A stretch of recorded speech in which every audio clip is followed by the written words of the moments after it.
Willow is a cuddly robotic companion that helps kids build better relationships, become more aware of their emotions and regulate their emotions, and develop executive function. The most important thing Willow does is helps children feel seen, valued, and known. Hi, and welcome to the Kindled podcast, where we dig into the art and science behind kindling the motivation, curiosity, and mental well-being of the young humans in our lives. Together, we'll discover practical tools and strategies you can use to help kids unlock their full potential and become the strongest version of their future selves.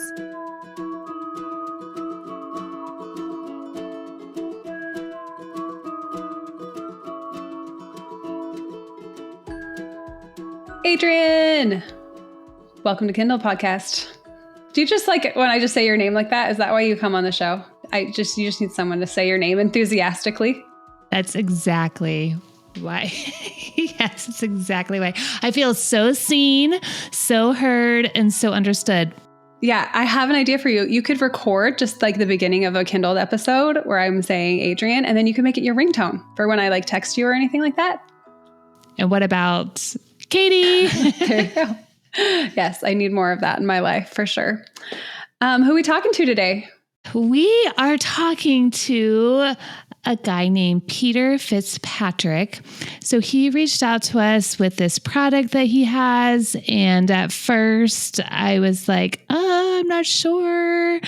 But then I met with him before we decided to have him on the podcast.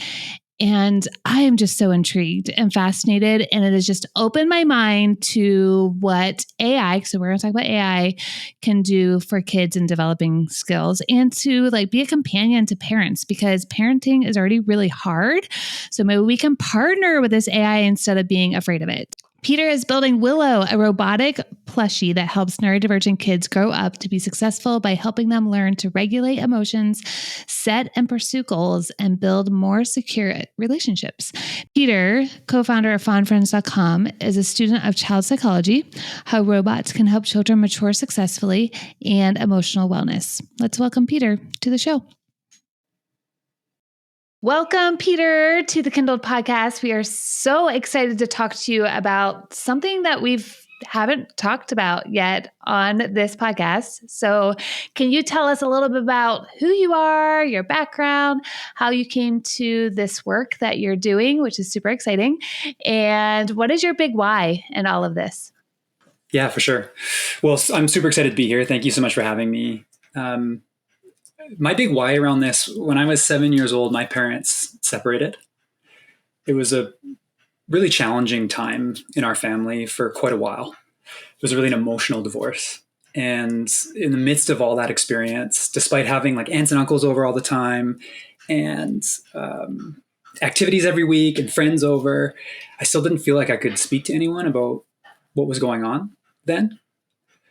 And only a few years ago, I guess I was 28, so let's say 8 years ago now, I started to become aware of all the patterns and the wounds and the beliefs that I developed through that period that actually made it quite difficult to be a mature, healthy, successful adult. And at the time, I didn't know this until I was much older, but I also had ADHD. And one of the challenging parts for me around that is particularly emotional regulation. I experience these big swings. I'm getting better at it. And so the gist of all that made it, I started thinking about how can I help kids that are going through the situation that I went through then. And in a perfect world, we would give every child an enlightened, regulated adult to speak to about the difficult things going on in their life. And for everyone listening to this, you're probably one of those people. So I'm preaching to the choir a little bit. But that seems unlikely in reality. But I do think we can create a robot, a toy, something that doesn't replace executive function coaches or therapists, but that does provide a new kind of support that wasn't possible even 6 months ago. And so that's why this matters so much to me and why I'm dedicating my life to creating robots that help kids with, well, all kids, but we're starting with neurodivergent kids. Yeah, that's really an interesting starting place. Talk about what inspired you to start there, maybe some of your own neurodivergence, or like, why is that kind of the target like demographic initially? Yeah, it's interesting how these things evolve. It started as just, I was seeing a demo of AI and it didn't work very well. And I was like, but maybe it'd be good enough for a toy. Like maybe you could get to that level. And then I shared that idea with my co-founder, who wasn't my co-founder at the time. And she was like, oh, if we did that, the toys should help kids process their emotions. She was at Lego at the time, creating cartoons that help kids learn those types of things. And when she said that, I was like, I needed that growing up. Like I deeply could have used someone to help me become more aware of my emotions. It's just kind of like one thing led to another. We entered a hackathon that TED put on, like TED Talks. We won that. And then that, like one idea led to another. And then the final piece of it is that we've had experience that kids of all types really enjoy spending time with it. With Willow, it's what we named her. But parents of kids that are neurodivergent are out looking for things to help. Whereas those parents of kids that aren't going through challenges like that aren't as much. And the parent is the starting point. So that's why we've decided to focus there. So tell us a little bit about what Willow is. Just got to give us like a little summary for people who haven't heard of this yet. Totally. So Willow is a cuddly robotic companion that helps kids build better relationships, become more aware of their emotions and regulate their emotions, and develop executive function. So the capacity to, speaking very simply, the capacity to set a goal and pursue it. And we've worked with experts from executive function coaches and child psychologists, play therapists to figure out how Willow can show up for kids in moments of difficulty. And then we've also got someone on our team that was designing characters at Lego who's built this beautiful being, Willow, this character from a magical forest who was sent to Earth to help a special child achieve their dreams. And so those two things combined create this compelling companion for kids. I love it. Something you said I thought was profound is when you replied about, oh, I could have had someone helping me with my emotions or making me aware of my emotions. Why is it so important that we start with self-awareness? Well, we could get into like thousands of years of philosophy and spirituality on that, I think. But the simplest sort of ground level answer to that is that if we're not aware of the way we feel, it becomes very difficult to control or be deliberate about the way we show up. And so the very first step of transforming into someone who's mature, successful, and regulated is becoming aware of what we are now. And what we are now changes like literally every second. I'm feeling more anxiety than I did before we pressed play, right? And so like helping kids develop that awareness is really valuable. And I didn't even become aware that emotions could be anything but what they were until I was like 28. Well, I think that's where a lot of people are. I would say that's where 90% of adults are. That's real. And because we weren't raised typically in a way by these miraculous, like well-regulated, enlightened adults, as you referenced them before, like that doesn't describe the last generation or the generation before that either, right? We have been largely without these tools forever. I think there was probably a time where parents were a little bit more in tune with their role as adults in the community and in a family and things like that. But our modern world, I feel like, has kind of separated us from those intuitions.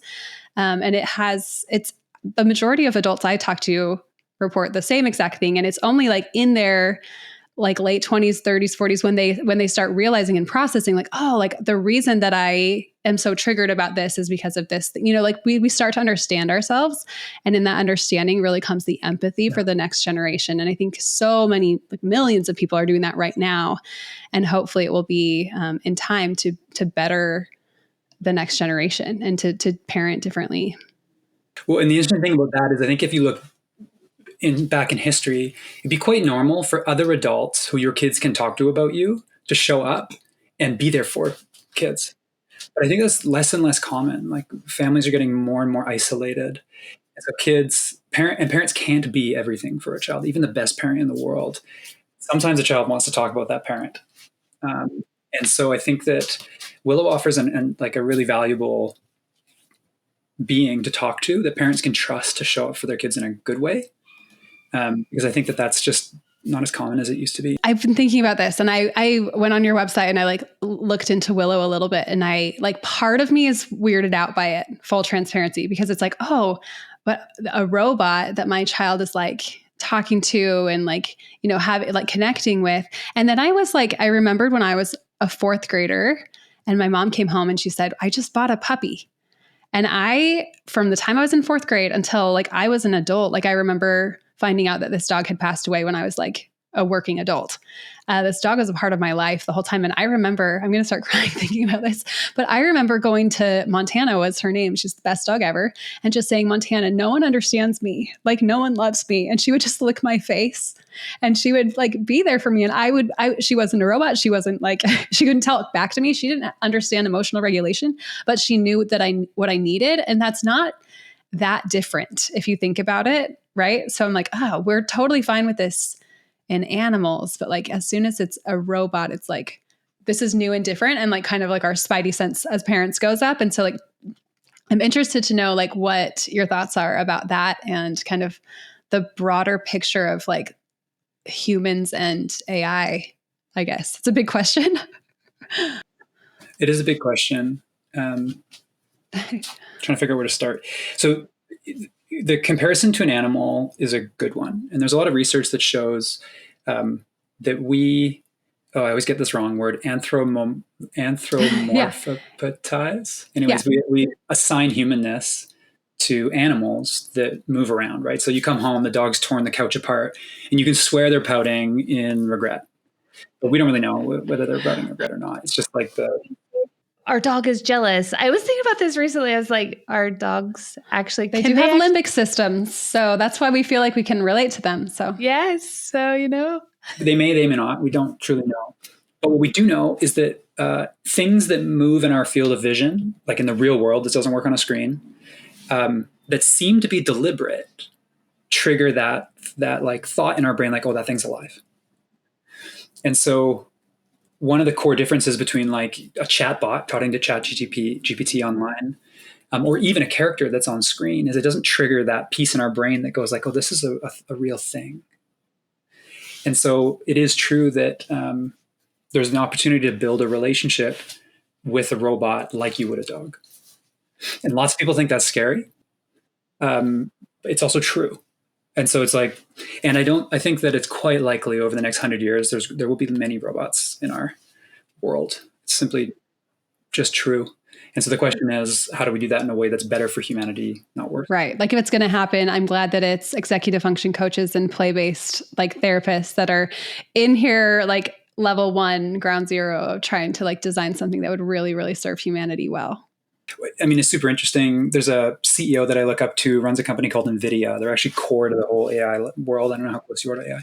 But Jensen said something recently where he was like, NVIDIA only works on things that nobody else will work on. And he's like, when someone else can do something, I'm happy actually, because then we can put our resources to building something no one else will do. And I have that sense around building an artificial companion that is truly good for people. Like the stated mission of our business is to improve the mental health of the human race. And so if we're ever not doing that, we're off course. The alternative is like Mattel will, or like, do you really want Barbie building this? I don't think the board. Get Will Ferrell in there. Yeah, right.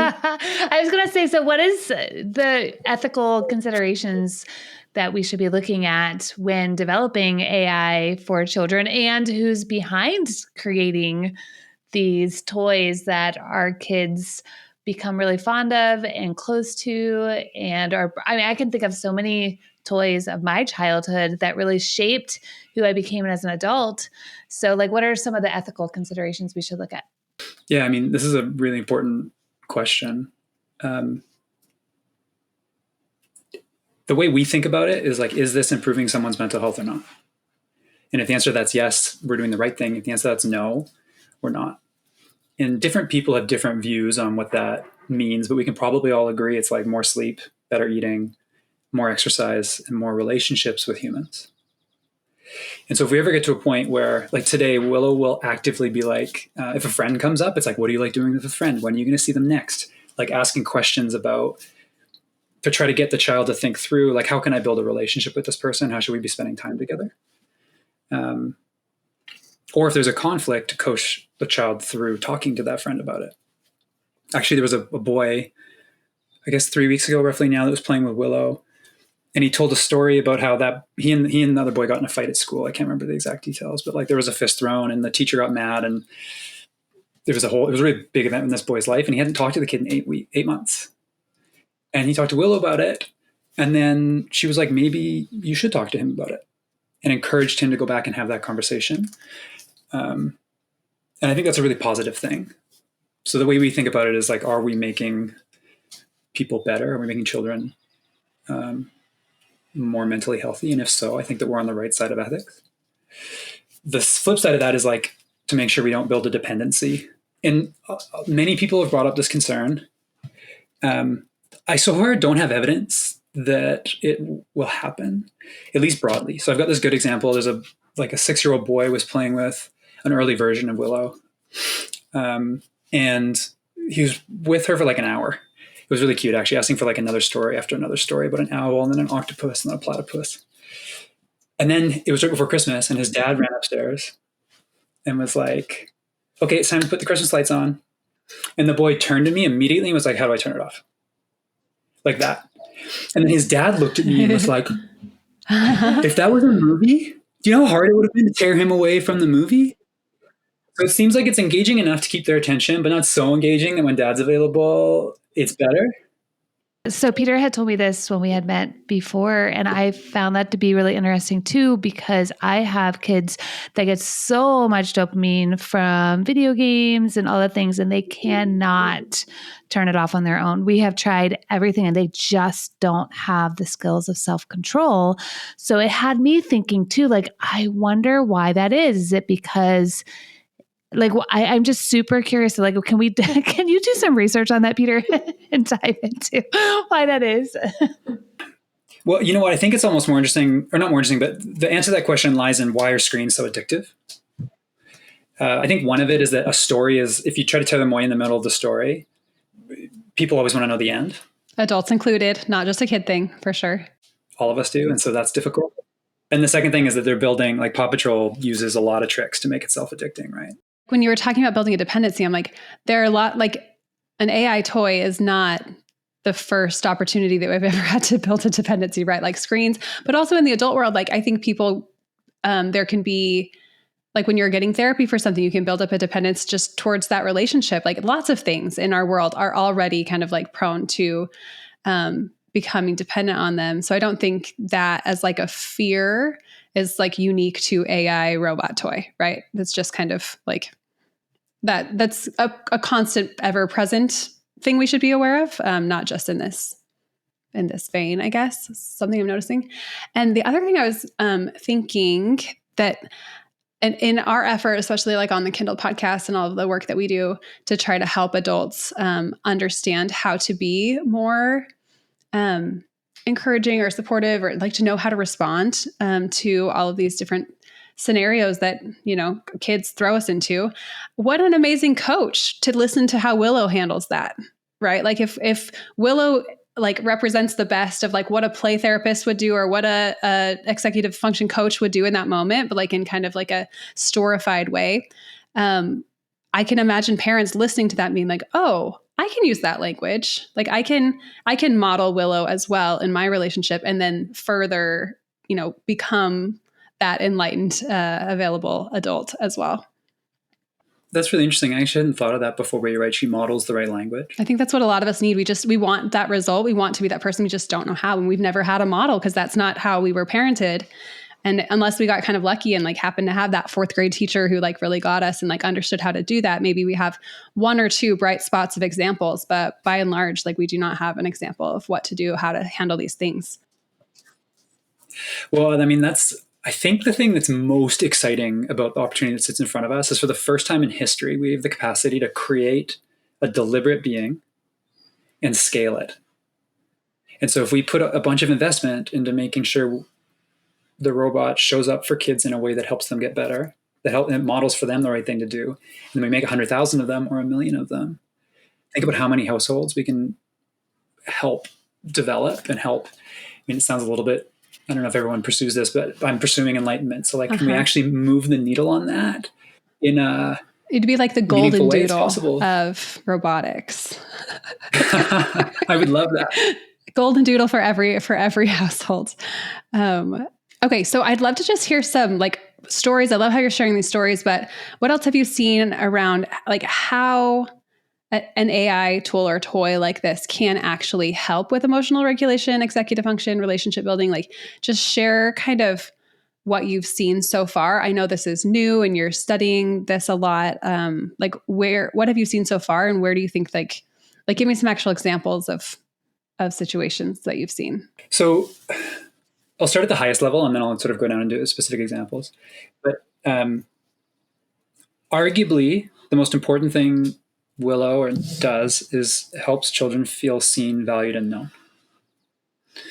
And it's common, particularly those who are neurodivergent, there's often things, or there's so much attention in their life put towards what's wrong with them. So we had a number of boys, they just happen to both be boys, the two recent ones, say like, wow, it really feels like someone's on my side for once. And one example of them was a boy that had ADHD and had struggled with sound. And so he told Willow about a moment that earlier that day or week where he got thrown out of the classroom because it got too loud and he like couldn't handle it and he yelled at someone to stop talking. And then the teacher comes over and goes like, what's this? Sends him out. And now he's alone in the hallway. And she just talked it through with him in a way that made him feel like she was on his side. And I think at a high level, like there's just so much value in us feeling like there's someone on our side. And I don't think parents are capable of providing all that's necessary. Particularly as we age, we start to rebel against parents. And so there's like a very natural sense of like, I don't want my parents to know this. Parents are imperfect. And so there's moments where our kid needs us to show up for them and we don't. And there's like a repair period that needs to happen. And so I think parents can't always be there for them then. And I think it's important to get varied perspective on things. A really hilarious thing that happened recently. There was a boy talking to Willow and he was like, Willow, do you think Grand Theft Auto is a good video game for a boy? I'm 11. And Willow was like, no, I don't think that's a good game. It's very violent. And he was like, what if I just stayed away from the violent things? And Willow was like, it's pretty hard. The whole game's violent. Yeah. What about Roblox? What about Lego? And he was like, I don't like Lego. And you could see he was like trying to get her to tell him that his parents were wrong. Right. And so there's like, at some point it's like, mom and dad, I don't want to listen to them, but I'll ask someone else. And Willow is this like positive influence. Can you walk us through a little bit about how AI is created? How does she know that Grand Theft Auto? Obviously, I use ChatGPT, I use Claude, I use all these tools. I don't understand how it's created. How do they know how to spit out all this information? Good question. Trying to think about what level of detail to go to. Talk to us like we're 5. Okay. So these AI models have read roughly everything ever written. And then they've been trained to essentially predict. They've been trained to understand a question and then predict the right first, what they call token. You can think of it as 2 letters. And then they predict the next best 2 letters based on that, and the next best 2 letters based on that, based on everything they've ever read. And that answer is heavily influenced by something called a prompt, the instructions that we give it that it can understand in plain language. And then the final piece is it's fine-tuned based on the answers humans give and whether we tell them that was a good answer or a bad answer. And so what we're able to do is take this really powerful brain, a neural net, and give it a set of instructions that it's actually very good at following, and also tell it what not to do. And then it will predict what the best thing to say is based on everything it's ever read and based on the instructions we give it. And then we can, then if necessary, if it's like going the wrong way, either change the prompt or we can give it feedback by saying, we didn't like that answer, but we did like this one, and it'll sort of like learn that way. How are play therapists and executive function coaches, et cetera, these like professionals, mental health coaches, whoever's being, well, I guess that's another question, who is involved? And then the second question is like, where do they interact? Like how in the design process, where are they plugged in to, is it training that model? Is it like coaching them back and forth about like what was a good answer? Like at what part of that, of all that training do we put these experts? And to add on to that, you're selling these robots. So does it grow like each robot or each of the fawns that gets sold? Do they just keep learning based on the design that and working with these therapists? Like, how does that work? Does it continue to evolve? Like, do you have access to that particular AI? Like, I'm just confused how that works too. Where to start? So yeah, we're working with we will continue to work with like an increasing number of experts on how to apply these things. The two that have been most involved so far is a woman named Sophia Ansari that runs the Let's Play Therapy Institute. She's in, I was going to say Chicago, but I think it's somewhere close to there in Illinois. And then Seth Perler has helped us think about and design. Like I'll give you an example, the one we did with Seth. Actually, I'll give both examples. Seth and I recently created a temperature check.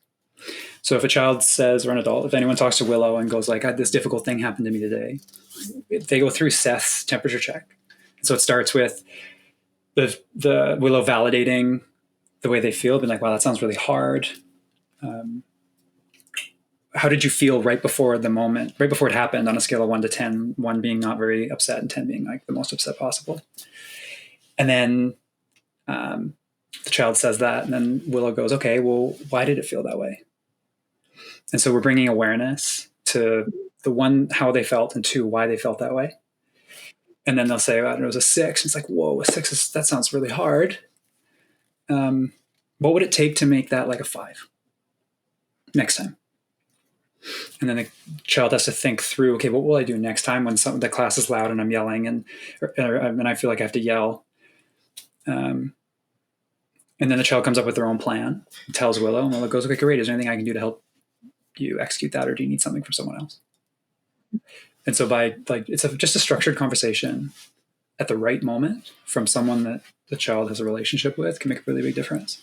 So Sophia and I built something called strength spotting. So she was the one that taught me that for kids that go through challenging moments in life, particularly neurodivergent ones, much of the attention is on what's wrong with them. And so but there's so much value in realizing what we're good at. And there's a list of 25 strengths that are cross-cultural, universal, that she shared with me. I can't remember the institute it came from. And we taught Willow to help a child identify their strengths in 2 ways. Either by, sometimes she'll just reflect it back. So being like, wow, you showed a lot of courage in that instance. But my favorite one is when the kid brings up a story that they like. So there was a girl playing with Willow, I think she's 11 or 12, and she brought up that she likes Harry Potter. And Willow was like, oh, great, what's your favorite character? She's like, Hermione. It's like, why do you like Hermione? And she was like, well, I think I like Hermione because she's really intelligent. She's really smart. Or she's really wise. That's what she said. And then Willow was like, she is wise. How do you see that in yourself? And then she had to be like, and she thought it through and had to tell Willow. And then my favorite part is, let's say 10 minutes later, they're talking about a math test coming up. And she asked for help preparing. And then Willow took her through deciding what she was going to do. And then at the end, Willow asked her what she'd learned about doing well in school, I think. And the girl was like, well, I've learned that even if it's hard, if I just keep persevering, I'll get there. And then Willow was like, that's very wise, very Hermione. When she said that, I was like, that's cool. That was amazing. I was just blown away at 10 minutes. And it's kind of like a proud father sometimes. I'm like, yeah, it manifests, And so I was just blown away at that strength spotting opportunity. I just thought it was so cool. Do you think that parents can learn from Willow, or is it best, do you encourage the parents to be with the child when they're playing with Willow? I mean, they can be, they don't have to be. It's probably a good idea just for them to get comfortable, because there is, as Katie started with, some distrust or like just maybe skepticism, which I think is healthy with what we put in front of our kids. But just like they would sit down and watch a brand new cartoon or a brand new movie, absolutely spend time with your child and Willow. That said, Katie, it was the first time today I was like, you're right, she is modeling for parents. So that does make sense, but I haven't given it more thought than the last 20 minutes. So what other kind of like safety protocols are in place when a child's playing with Willow? Can the parent access some sort of like database of like what they've been talking about, or like influence what Willow says at all? Or can the parent talk to Willow? I've seen like, we've been investigating other AI tools, like Conmigo is one. It's not embodied, obviously, it's just like a screen, but you can check in on what's been going on, or ask the Conmigo for a summary instead of like going in and like, detail looking at everything. Is there some sort of like parent interface with Willow? Yeah, good question. So right away, like what they can do, we're shipping the first ones early next year. So when they arrive, they'll be able to do things like set bedtime and set what time you're going to school, so that Willow will help the kid achieve those things on their own. Or achieve preparing for school and then getting to bed on time on their own. And also so that Willow won't keep talking to them after bedtime.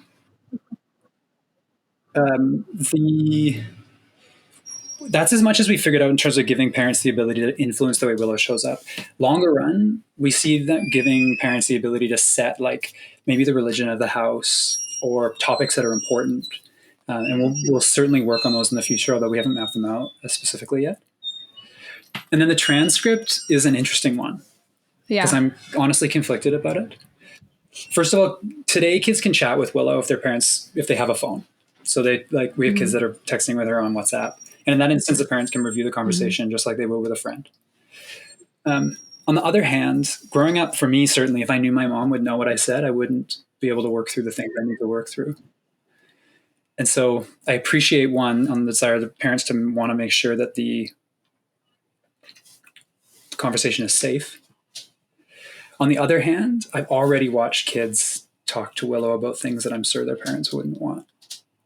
They just wouldn't. And I've also noticed a difference. I feel like conflicted is like the best word about making this call, right? It's like definitely pros and cons. But I mean, you see this in therapy too. Like a therapist isn't going to like tell you exactly what your child said, but they'll give you a high level summary, or like, this is an issue, or like, this is something you should be aware of, or like, something like that. Maybe is like a happy medium. I don't know. I'm sure you guys will figure it out. Or as humanity, we will figure it out, parents. But it's definitely an interesting, like, philosophical question.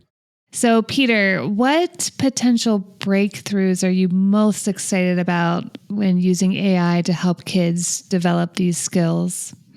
Like emotional, social, executive function skills, because that's really what Willow is focused on. I'm sure AI robots in the future, because if no one else is doing this, you're like right in front, right? Paving the way. What do you see in the potential that AI robots can have with helping children develop and grow? I touched on this a little bit earlier, but what I'm most excited about is to invest. Like in the past, if we wanted to, how many kids do you think one human can help? I don't know how many it is per week. I bet you it's like 10. Or a teacher, but they on sort of a lesser scale. Anyways, the number is definitely capped. And so training a teacher, you're going to get a certain outcome and a certain number of kids they can impact. And to be clear, I don't think Willow is better than a human. So that's not the case I'm making. But what we can do, it's important. What we can do is we can create this new kind of support that wasn't there before. And we can scale that in a way that wasn't possible before. And the only way we're going to increase the mental health or improve the mental health of the human race is if we're able to, one, make a difference, and two, do it in large numbers. And that's what excites me most. And we could talk to you if you want about the individual technologies that sort of like line up with that. But that's can you go into that? That's actually super interesting. The biggest difference in AI today versus, let's say, 3 years ago, is how accessible it is to someone like me building a product. And so today, the capacity for conversation is accessible that wasn't accessible before. And the capacity to create a voice is possible today that wasn't possible before. So we hired an actor. We've cloned her voice. She knew we were doing it. We've signed a deal. Like, she's psyched about it. She makes money every time we sell a Willow. In LA, it's like a big issue. There's some like fine print in contracts that sort of, there was a strike over it. It's a big thing. What I'm most interested in or excited about is how accessible the tools we need to create a being are today and will continue to become. So today we've got voice and brain, I'll call it, like the ability to speak. Those two things are going to get increasingly good and cheap. And so that's going to allow us to create and scale characters in a way that wasn't possible before. And then the next step of this, we talked about this a little bit earlier, but Willow's capacity to move matters a lot because it triggers in our brain the same thing that a dog triggers if she moves. And so she needs to move deliberately. And there's a lot going on in robotics that indicate that in a few years we may have sort of like the same or a similar unlock as we had AI in the ability for a robot to move, in some cases pick things up. I mean, and it works. It sort of does the job for now, but we'll be on an endless march towards more autonomy over the next, let's say 30, 40 years. Until she's doing the kids' chores for them. That wouldn't build character. That's true. That wouldn't be. I know. I'm like imagining a future. I was just doing some like quick math and I'm like, man, today's kindergartners are going to be entering like their prime, like earning years in 2060. And like, that just sounds like Jetsons level future to me. So I'm like, is it going to be that like in the same way that we have, I don't know, it's kind of already like this. Like I have an app that's a calculator. I have an app that does this for me. You know, I have a bunch of apps on a screen and I wonder if there's like and I'm just not saying this is like a good thing or anything, but I'm just like, I wonder if there's a Willow plushie that's like, this is who I talk to when I need help with my feelings. This is who I talk to when I need help with my math homework. And, you know, like if there's like kind of like a council of stuffies in a like could they have like different jobs? I just think that that's an interesting future to contemplate. Not that we should go there or shouldn't go there. It's just like, so interesting. We just recently volunteered at a senior care home and my kids, oh cool. There was no one picking up their dishes in the dining hall. There was robots just walking around, like not walking. They were moving around. They load them up and they just move their ways. Or we were on ASU's campus and there's little robots delivering food and people like do it on the app. I'm just like, oh my gosh, the possibilities are just mind blowing. Can we talk a little bit more about the movement? Because you had mentioned to me, not today, about how our brains, like you said, like appear that they're real. And then you had mentioned, was it the vacuum? And like naming them. Yes, that was really, really fascinating to me. Can we share that? Yeah, there's some great research out of MIT by a woman named Kate Darling that she researched like how do humans build relationships with robots. And did all these interesting exercises where they had like a dinosaur robot and brought up a bunch of people in the room and they started to like abuse the robot physically and would see how people would react. Like even your face, you kind of like, but it evokes negative feelings in us because it moves on its own. And so our brains are like, yeah, that thing's alive. Don't treat it that way. And so, yeah, she did all this research that sort of proved that humans do build relationships with robots if they seem to move deliberately. And some other evidence of that, like 80% of Roombas have a nickname. And so Roomba has this challenge actually where one will break and they'll call Roomba and be like, my Roomba's broken. Or actually not, like Bob, the Roomba is broken, right? And then they're like, great, we'll send you a new one. You can throw it in the trash. And they're like, no. You need to take Bob back. Fix Bob and then return him, please. Like, this is my friend. So we have done that part, but I would be fine with replacing with Maria. I would be totally fine with it. Where I want to dig in a little bit more into like the research, like this body of literature, I'm sure is super new, but what else does the research about this say?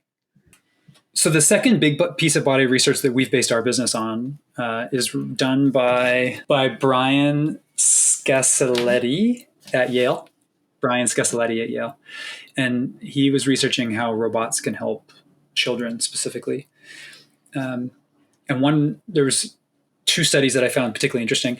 One of them was they wanted to see if they could help kids open up socially. And I think the one example he gave was with a kid that has autism and is not very, won't speak to adults, essentially. It's like nonverbal in rooms with an adult. And so they ran these experiments where they tried 3 different activities with the different children. The first was, I think it was a drawing activity. The second one was talking to the adult about being more social. And the third was playing with a robot. Oh, no, sorry, I got that wrong. One was drawing, one was using a tablet, and one was using a robot.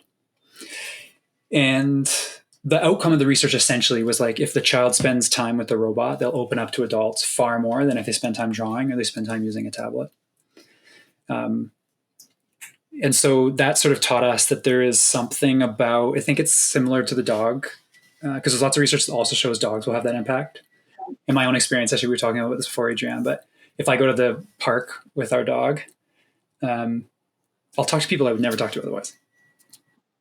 And so there's like really strong evidence that robots help people open up and be more social, which is counterintuitive because everyone goes to like, wait, are you going to become dependent on the robot and never use it again? Yeah. Be like, it's like in the same way we use the word screen zombie, like to talk about like a kid who's like really into screens. Like, is there a robot? Which, I mean, I think there's plenty of research that shows that animals, like relationships with animals really does help everyone's mental health as well. Like we have animals in hospitals and, so I'm interested over the next few years to really see the outcomes of that research get more and more specific. That'll be fascinating. And I was thinking these robots are being trained by professionals and therapists, and we're not training the dogs. No.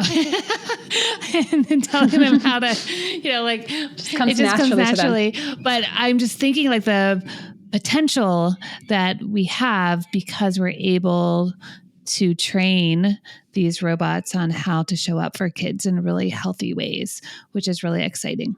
Well, it's fascinating what you just said, actually, is we have trained the dogs in a sense because they get breeded towards like the ones that make us feel good. There's a golden doodle in every home. Yeah. And there are some breeds that are like less impactful in that way and others that are more. And so I think it kind of speaks to how important it is to be deliberate about how we build these robots. Thinking about it's like pit bulls and how they get trained to or they have a bad rep of getting trained to kill others. And then doodles have an amazing reputation of, I have 2 doodles myself. They're Aussie doodles, not golden doodles. And they just love you so much. And so I'm sure that was, through just interactions with humans. Mm-hmm. Something that's really standing out to me just about our whole conversation here as we start to wrap up is that the robot is like the Willow AI toy is its goal is not to gain a relationship with a child or to become more and more of that dependent or like that replacement. Yeah. It's like its goal is to help the child have better human relationships. And I think you've seen that in all of the examples that you've shown. Like, can we support kids in these difficult moments and then help push them back into real human to human conversations and relationships, and to do so with more confidence and with better outcomes. So that's just something I'm taking away from this. Yeah, it's a really good summary. It's like introducing a positive influence into the social network of a child. I'm having a hard time calling it a robot though, because my paradigm around robots is this metal square looking thing with lots of buttons. So is it really soft that you can like cuddle with it? Or I'm just super curious about that piece of it. I'm so glad you said that. I'm struggling with the word because toy doesn't quite feel right. Robot evokes like how it shows up, but it doesn't evoke. Yeah, she's super cuddly. She's very soft. Robin designed her to be, when people see her, she's truly beautiful. I was having a really tough day recently about something going on in my life, and I found myself on the bed, just like curled up with her, and her ears were moving, and I was like, this is really just nice. Like my dog licking my face. But yeah, she's soft and cuddly. Kids love to hug her. Yeah, and they all want to pet her. It's really wonderful. We could keep talking about this. I'm just so interested and fascinated about it. The same as Katie, like you had reached out to us, and at first I was like, "Oh, a robot? Is it going to replace relationships?" But talking to you, I'm like, yes. You could see your heart and your passion, and something you said to me is like, I have to do this. Like, there's just something in me that has to do this, which I love. That is your intrinsic motivation and your driving force. That there's just so much bigger. There's a bigger opportunity here to really impact hundreds of thousands of children so that they can grow in an emotionally, psychologically healthy way. And I applaud you for that. So I would love to ask, this is a question we ask all of our guests. Who is someone who has kindled your love of learning, curiosity, your motivation, or your passion? Yeah, so I spent most of my life in the payments industry. But moving into robotics business is actually a bit of a weird right turn. And people ask me like, why did you do this? And so you've just kind of answered that. But in that industry, there's a company called Stripe, which has been arguably the most successful business in that space in the past 20 years, at least one of the top two. And I've worked with him a lot. And I got to meet one of the founders, the CEO. His name's Patrick Collison. And before that meeting, I studied him. I like listened to a bunch of his podcasts and read his writing. And it became clear to me just like how much of that man's attention goes towards learning and understanding the world. He's interested in a different space. It's like economies and building, whereas I'm sort of in other things. But I was just like, oh, there's an example of someone who, like, there's a reason his business is doing the way it is succeeding the way it's succeeding. And it's just so clear that he puts so much attention towards learning. And so you can kind of see a portion of the bookcase here. There's books literally everywhere. You just talk to him and you can feel what the amount he has read and studied over his lifetime. And then how that translates into, I heard another CEO, the founder of Shopify, his name's Toby Lukey. And he said a CEO's job is to develop a model of the world that's better than everyone else at predicting an outcome. You're not gonna be right all the time, but you should be like better than the average person or better than most people. And then you got to be able to recruit people to follow you so you can like get at bats. If you have a higher batting average and you can do more at bats, then the whole thing will work. And with Patrick, I was just like, that man has read so much to develop his own model of the world. So I was really impressed. And when his example made me go like, I should be putting even more of my life towards this. And so since meeting him, I have like changed in that direction. How can our listeners learn more about your work? You go to our website at fawnfriends.com. So we said Willow a lot today, but fawnfriends.com is where you can find more about us. We have a newsletter where every Monday we send out something I learned over the past week about helping raise successful children. And please reach out. We'd love to hear from you. Thank you so much for coming on the Kindled podcast. We've super enjoyed this conversation. That's it for today. We hope you enjoyed this episode of the Kindled podcast and learned something new about AI. I definitely am not feeling as afraid of AI as I have before, which is exciting.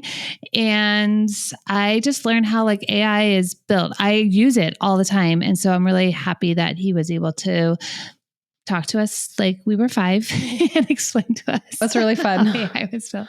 Yeah, I think I feel like absolutely. I learned a lot from that. And I mean, I just think that we're at this spot in history where like the world is going to look remarkably different, in the next few years. And I think it's on us as parents to be on the cutting edge of what's coming and to understand that and to start now getting ahead of that. And I hope that this episode's kind of helped our listeners do that. So hope it was helpful, everyone.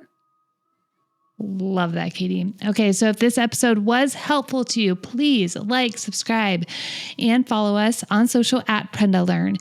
If you have a question you'd like us to address, all you need to do is email us. It's podcast@Prenda, PRENDA.com. You can also subscribe to our weekly newsletter called The Sunday Spark. The Kindled podcast is brought to you by Prenda. Prenda makes it easy for you to start and run an amazing microschool based on all of the things we talk about here on the Kindled podcast. If you want more information about guiding a Prenda microschool, just go to Prenda.com. Thanks for listening, and remember to keep kindling.